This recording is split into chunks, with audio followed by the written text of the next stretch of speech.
Boiler tua PLTU Amurang 2 kembali diperbaiki setelah bertahun-tahun tak disentuh.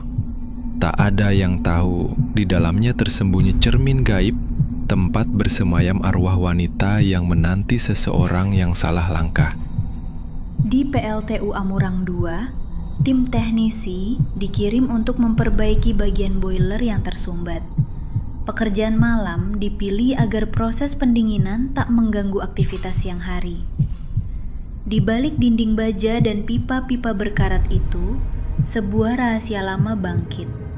Saat persiapan sudah final, mereka mulai memasuki area PLTU. "Gary, kau paling hafal ruangannya. Masuk duluan ya," kata Awi, seorang leader tim. Gary menjawab dengan santai. "Siap, bos. Tenang aja." Hollis dengan nada menggoda. "Wah, yang lokal duluan nih. Biar ngobrol dulu sama penunggunya." "Jangan sembarangan, Liz. Tempat beginian kadang ada yang jaga," kata Rolf dengan serius. "Katanya dulu pernah ada yang kesurupan juga. Tapi bisa aja sugesti," sahut Samsul.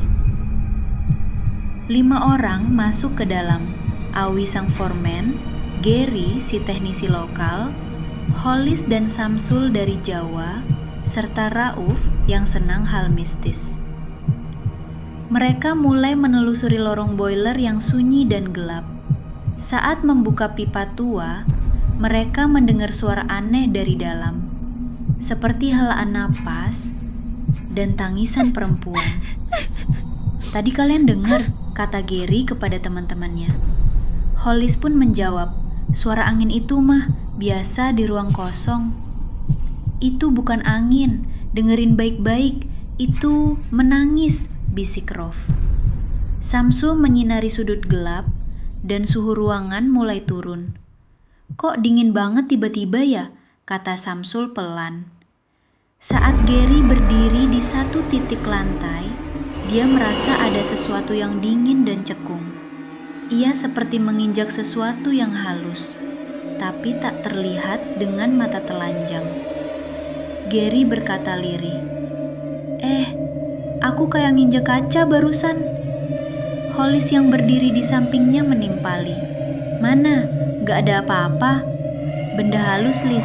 Gak semua bisa lihat," kata Rolf pelan. Lee merasa pandangannya terpantul, tapi bukan dirinya, melainkan wajah wanita dengan kulit terbakar dan rambut hangus. Seperti cermin yang tak tampak oleh mata, namun menampakkan dirinya pada Jerry. Terdengar suara perempuan dengan nada marah.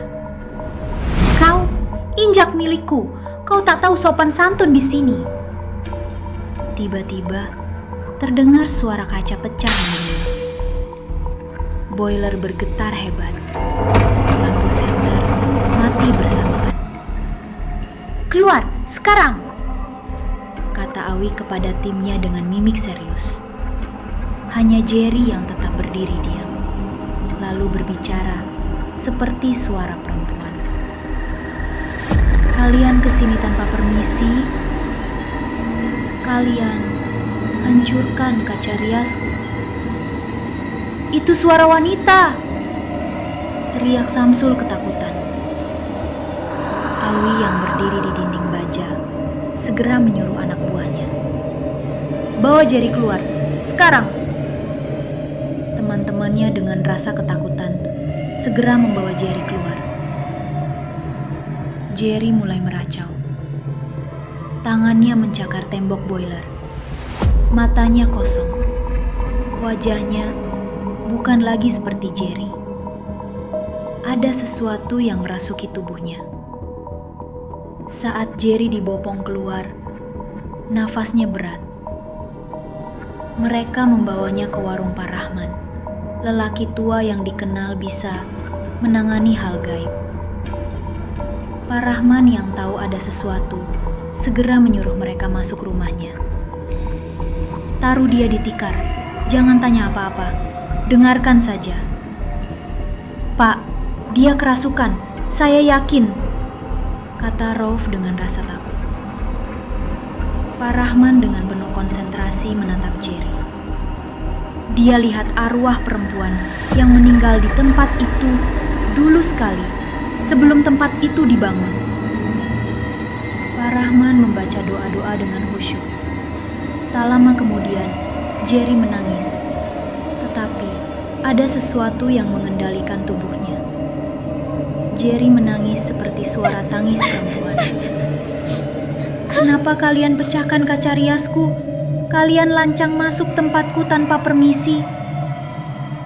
"Jerry tidak sengaja, Pak Rahman," kata Awi perlahan. Pak Rahman mengangguk dan berkata pelan. Dia minta didoakan. Besok, bawa bunga putih dan dipasang hiyo di sana, sebagai ganti kaca riasnya yang pecah. Kalau permintaan itu tidak kalian penuhi, Jerry mungkin tak akan bisa sembuh. "Saya minta maaf," terdengar Hollis berkata lirih. Keesokan malam, dengan membawa bunga putih dan hiyo, mereka kembali ke tempat di mana Gary kerasukan. Saat menuju ke sana, suasana malam terasa mencekam. Udara dingin dan angin berhembus kencang. Sayup-sayup terdengar suara tangisan perempuan. Ada rasa merinding dan ketakutan di hati mereka. Namun, demi Gary, mereka tetap melangkah.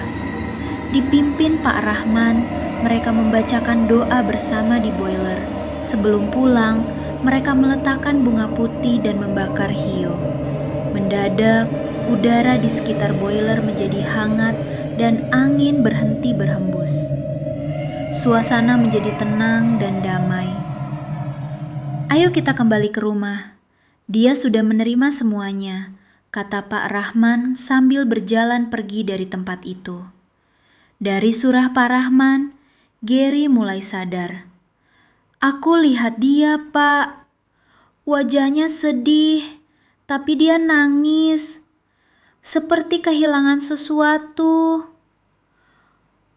"Mungkin bukan semua hantu ingin menakut-nakuti," kata Hollis lirih. "Tapi semua tempat ada yang menjaga," sahut Rolf sambil bersandar di tembok. Akhirnya, Gary pun sembuh dan bisa duduk seperti tidak terjadi apa-apa. Ini pelajaran buat kalian semua. Saat kalian masuk di tempat yang baru, kalian harus permisi dan menjaga sopan santun, agar kejadian seperti ini tidak terulang lagi, kata Pak Rahman menasehati. Mereka semua mengangguk dalam diam. Kejadian yang di luar nalar, tetapi mereka alami sendiri. Jangan buka boiler tanpa permisi, karena dia belum benar-benar pergi.